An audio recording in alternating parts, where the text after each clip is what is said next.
Hello friends, welcome back to my channel. My name is Andy and today we are going to be talking about the 24 books that I want to read in 2024. But before we get into it, I want to just say thank you to all of the new people who have subscribed to me. Over the past week or so, this community has grown so much and we finally passed our first milestone of 100 subscribers. And I know relatively that might not seem like a lot, but to me it's a huge deal. So I just want to say thank you to all of you guys and to the people who have been subscribed to me for a while and have been supporting me this whole time. I am so happy that you are all here and I'm excited to make more content in the new year. Okay, so getting into the 24 books that I want to read in 2024, I have them all on my phone here in my Notion. So these are not going to be all like new releases in 2024. I'm going to be doing that video next week actually.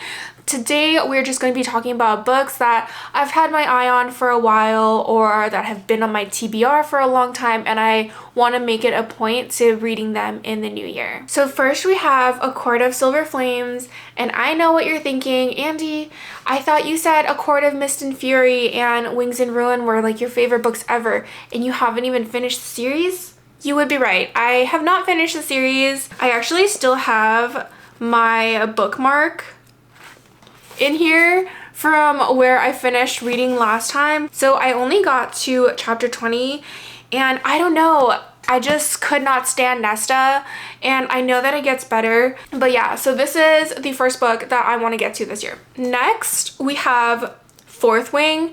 And yeah, I have not read this book yet. I know that it's been blowing up literally everywhere, TikTok, Instagram, YouTube, but I haven't read it yet. I put my little bookmark in here to try to get myself to start it and I just haven't. But look at this bookmark though. It's all the colors of ACOTAR. Isn't it so cute? Anyways, for the third book we have Circe by Madeline Miller. I read the Song of Achilles by her before I read this and I absolutely loved the Song of Achilles. It's one of my favorite books ever. I tried to read Circe in college actually, which was like in 2017. My best friend in college, I remember he was reading the PDF version in class and he sent me the PDF file of it and I tried to read it and I just couldn't get into it. But that was before my whole reading journey. So I think if I try to read this again this year, I think I will really enjoy it. So next book is not as widely known or as popular as those first three books, but it is The Night and Its Moon by Piper C.J. This has been on my physical TBR for the past few months now and I just haven't gotten around to reading it. It is a fantasy novel, humans, fairies, and I think some sort of threat of war, new alliances, untested powers, and a bond that neither time nor distance could possibly break. This one sounds really interesting. It is quite long. It's a little bit over 500 pages, but yeah, I'm really looking forward to reading this. I want to read more fantasy in 2024. Okay, so the next one that I have, you may recognize from my book haul video that I just did recently. It is Did You Hear About Kitty Carr by Crystal Smith Paul. This is like a glamorous Hollywood starlet novel set in the 20s, I believe. And it gives me vibes of The Seven Husbands of Evelyn Hugo, which is also one of my favorite books. That is one of the books that kind of like propelled me into my whole reading journey. So I'm really excited to read this one. The last physical book that I have on my 2024 TBR is People We Meet on Vacation by Emily Henry. I actually DNF'd this a couple of years ago. Oh, I have a receipt in here. I have a Target receipt. But that was before I had read any of Emily Henry's other books. I'm a huge fan. Beach Read, Book Lovers, Happy Place, love all of them so much. So I'm very excited to read this one in 2024 and give it another try. Okay, so that is it for my physical TBR for this year. The rest of them are either Kindle Unlimited or I just don't have them yet. The next book that I want to talk about is Divine Rivals by Rebecca Ross, and this is another book that has completely blown up on the internet, and it is a fantasy enemies to lovers book, which is just everything that I love. I believe this one is on Kindle Unlimited. It's the first one in, I think it's a duology. I know the second one is Ruthless Vows. I don't know if there's another one after that, but I do want to read both of them this year. But Divine Rivals is definitely on my 2024 TBR. I have not had the chance to read any V.E. Schwab novels, and I know that they are such a profound author. So one of the books that I want to read by them this year is Vicious, which I'm just gonna read off of Goodreads, is a masterful tale of ambition, jealousy, desire, and superpowers. It says it's like a fantasy kind of like science fiction-y book, so I'm really looking forward to reading that. It has really good reviews on Goodreads, and it just sounds so different from anything else that I've read before, so I'm really looking forward to that. So another book that I came across in 2023 is 11/22/63 by Stephen King. My mom had actually introduced me to this book in December. Basically, it's a science fiction novel. It is centered around JFK's assassination, which happened on November 22nd, 1963. So this guy in 2011, he is like set out on this impossible mission to like go through this time portal and kind of stop the assassination, but he is faced with the decision of like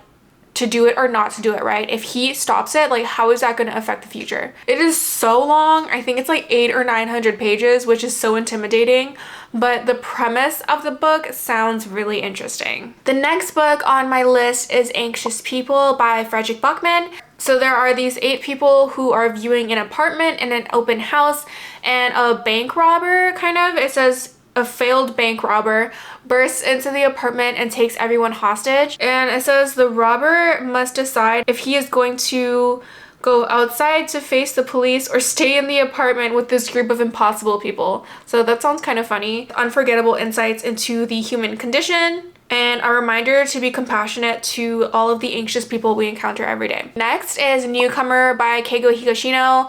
I don't think he's really a widely known author, but he's one of my favorites.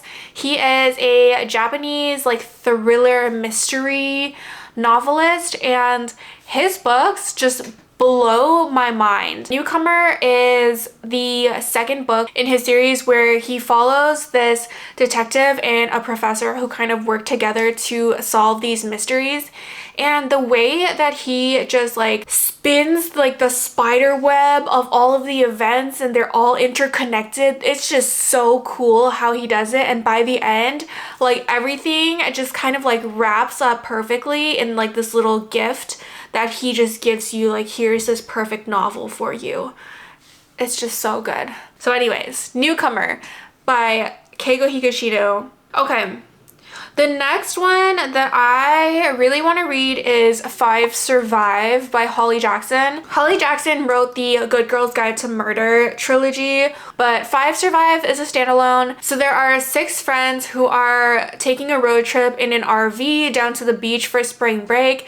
They break down in the middle of the night, and then all of a sudden, like, they are shot at by a sniper. One of the friends has a secret, obviously, that the sniper is willing to kill for. There are 6 friends. The book's title is 5 Survive, so one of them is obviously not going to survive, and they have to try to figure out who the sniper's target is. The next book that I want to read is Crescent City by Sarah J. Maas. The third one just came out in the trilogy, and people are like absolutely raving about it. Miss Sarah had posted a Crescent City 3 spoiler on her Instagram. If you haven't seen it, I'm not going to tell you what the spoiler is, but it really took me by surprise, and it made me want to read the books even more, which, you know, she probably did that on purpose, because I think if I hadn't seen that spoiler, this probably wouldn't be like super high up on my list to read this year. She knew what she was doing, okay? Miss Sarah is a little bit a little bit crafty, a little bit cunning. I think it was something to get a certain group of people to read the Crescent City books, and it worked. The next book on my list is The Prison Healer by Lynette Noni. This is a YA fantasy, and I always see this on the YA fantasy table at Barnes & Noble, and I just haven't ever picked it up. This 17-year-old girl has spent the last 10 years of her life living in a prison as the prison healer. She gets a message from the rebel queen saying that she is like deathly ill and she has to go, you know, keep her alive because the queen has to go through all of these trials. The main character, Kiva, knows that if the queen goes through with the trials, she's gonna die, so Kiva volunteers in her place to do it, but no one has ever survived. It sounds very thrilling.